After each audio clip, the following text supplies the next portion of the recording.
Obsèques de Michel Blanc. Mathilda May très affectée, elle craque devant les caméras à la sortie de la cérémonie. Alors que les obsèques de Michel Blanc se sont déroulées ce jeudi 10 octobre, Mathilda May a fait part de son émotion au micro de BFM TV. Les obsèques de Michel Blanc, mort brutalement à 72 ans, se sont déroulées ce jeudi 10 octobre.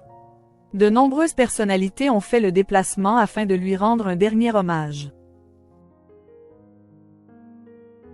Ramatoulaye Diop, la compagne du comédien, s'est présentée avec un petit sourire aux lèvres malgré un chagrin évident.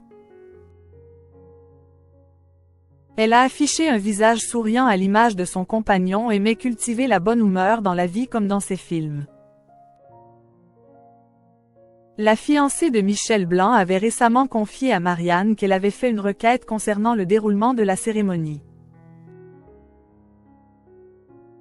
La jeune femme avait en effet demandé à la grande famille du cinéma de faire des obsèques joyeuses. Les confidences touchantes de Mathilda May. Parmi les personnes présentes à la cérémonie, la troupe du Splendide est arrivée à l'église de Saint-Eustache. D'autres comédiens étaient également présents comme l'actrice Mathilda May. Émue aux larmes, elle n'a pas tari des éloges sur le comédien et sa belle personnalité.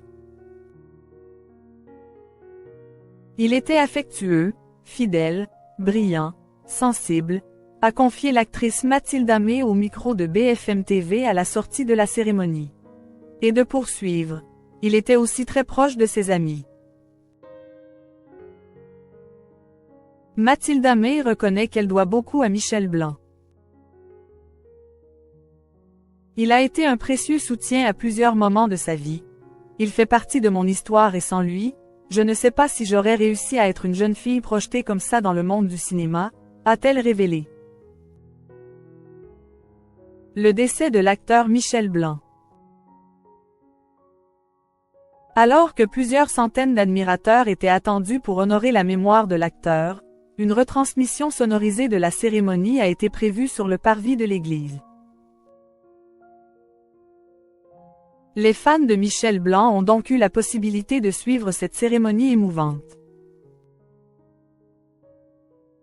Michel Blanc a été un acteur majeur du cinéma comique dans les années 1980. Il s'est ensuite orienté vers des rôles dramatiques et une carrière de réalisateur. Le comédien a été victime, dans la nuit du jeudi 3 au vendredi 4 octobre, d'un malaise cardiaque après un examen de routine. Il a rapidement été transporté dans un hôpital parisien où il est décédé.